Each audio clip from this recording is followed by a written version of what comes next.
Comment installer l'activité liste des tâches et bien le programmer pour qu'il fonctionne dans mon cours? Alors, la première chose à faire, c'est de se mettre en mode édition et puis d'aller se placer dans la section où on veut qu'apparaisse la liste de tes tâches. Là, il y a une petite nuance à bien comprendre. Si je veux faire une liste des tâches qui va englober toutes les tâches, toutes les activités du cours au complet, bien, je peux mettre mon activité liste des tâches à peu près n'importe où. C'est pas très grave. Moi, souvent, je la mets en bas de mon introduction. Des fois, je la cache pour les élèves, mais moi, je sais qu'elle est là. Ou des fois, ça arrive que je me fais une section enseignante à la fin cachée pour mettre mes corrigés, mes trucs. Donc, je la place là. Parce que les élèves, quand ils vont consulter ça, ils ne passeront pas nécessairement par la liste des tâches ici, mais plutôt par la petite barre verte qui est là dans le bloc liste des tâches. On va en parler un peu plus tard. Donc, si on veut englober toutes les activités du cours, je le place n'importe où, c'est pas grave. Si je voulais faire une liste des tâches qui regroupe seulement les tâches, par exemple, de la section monte-charge, qui est ma section ici, et il faudrait absolument que je place cette activité-là dans cette section-là.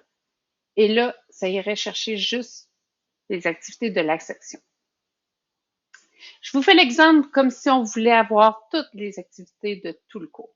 Donc, j'ai placé ma liste des tâches, mais comment on ferait pour faire ça? C'est une activité Moodle. Donc, on va dans Activité, ici, on clique là-dessus, liste des tâches, et ça apparaît. Première étape. Ensuite, on va aller la paramétrer. Donc, toujours en mode édition, vous avez les trois petits points qui servent à modifier, et vous allez ouvrir le menu Paramètres. Vous pouvez changer le nom, surtout si c'est une liste des tâches qui est inclue dans une section. Je vous invite à marquer le nom de la section, par exemple, liste des tâches de la section 2, quelque chose comme ça. Les choix de paramètres ici sont importants. Je vais prendre le temps de vous expliquer qu'est-ce qu'ils veulent dire pour que vous preniez le bon choix pour vos élèves, pour votre situation.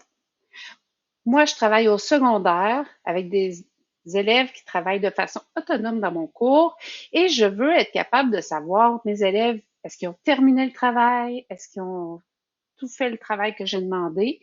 Et je veux surtout pas que ce soit eux qui cliquent pour dire oui, oui, j'ai terminé. Je veux que ce soit le système qui me le confirme.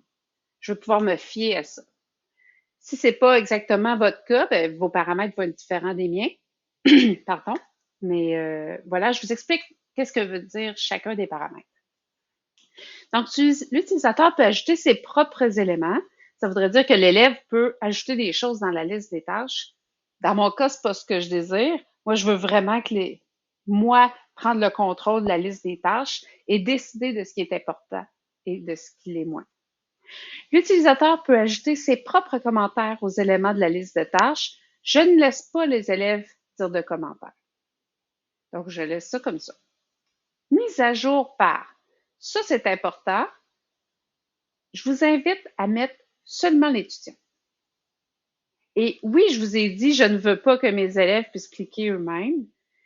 En fait, c'est que quand l'étudiant va faire des actions dans la plateforme, c'est ces actions-là qui vont faire progresser la liste des tâches, qui va faire avancer ma petite barre verte que on voyait tout à l'heure. Les autres options, c'est seulement l'enseignant. Donc, ça voudrait dire que c'est seulement l'enseignant qui peut dire oui, c'est correct. Samuel a terminé ce travail-là. Et c'est l'enseignant qui ferait qu'il ouvre le dossier de Samuel et qui clique comme quoi c'est fait. Puis ici, quand c'est marqué étudiant et enseignant, c'est que l'étudiant peut cliquer qu'il l'a fait, mais l'enseignant doit y retourner aussi après pour cocher, pour confirmer que c'est bel et bien fait. Et quand les deux crochets sont là, ça veut dire que OK, c'est complet. Personnellement, je veux pas obliger les enseignants à retourner cocher. Alors, c'est pour ça que je choisis seulement l'enseignant. Les dates d'échéance au calendrier, moi, personnellement, je touche pas à ça. Les enseignants peuvent ajouter des commentaires. J'ai mis oui, mais concrètement, il n'y a pas personne qui va faire des commentaires dans la barre de tâches, dans la liste des tâches. Si les enseignants ont des commentaires à faire, ils vont par d'autres moyens de communication qu'ils ont avec l'enseignant. Note maximale, par défaut, c'est écrit 100. dans cette fenêtre-là, je vous invite à effacer le 100 et à écrire 0 ou à écrire rien du tout. On ne veut pas attribuer une note à une liste des tâches. Donc, mettez 0. Ensuite, envoyez un courriel à l'enseignant quand la liste est complétée. Dans mon cas, ça ne m'importe pas. Je ne veux pas avoir ça. Peut-être que c'est une option qui vous plairait. Montrer les éléments du cours dans la liste des tâches. Moi, je clique tout le cours parce que je veux que tout le cours soit affiché dans ma liste de tâches. Si vous vouliez juste une section, ça c'est la section courante. Alors, c'est pour ça que je choisirais, c'est pour ça que c'est important de placer la liste des tâches dans la bonne section. Mais moi, dans mon cas, c'est tout le cours. L'avant-dernier ici, c'est important. Cocher quand les modules sont terminés. On a le choix entre non. Donc, ça, non, ça voudrait dire que quand le jeune a terminé son activité, bien, ça se coche pas. Mais c'est pas vraiment ça l'avantage.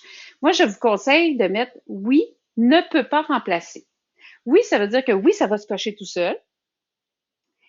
Et ne peut pas remplacer, c'est que l'élève ne peut pas aller changer le fait que ça soit coché ou pas coché. C'est seulement le système qui peut le faire. Donc, je viens de restreindre un peu les droits des élèves, mais c'est ce que je désire. Je veux avoir vraiment le portrait juste de la progression de mes élèves. Verrouillage des coches de l'enseignant, j'ai mis non. Ça, ce serait comme une confirmation que l'enseignant veut vraiment aller placer après le travail des élèves. Je n'oblige pas les enseignants à le faire, donc j'ai mis non. Le reste ici, vous n'avez pas à toucher aux autres options et vous cliquez sur Enregistrer et revenir au cours. Voilà, votre liste de tâches est paramétrée et prête à être fonctionnelle.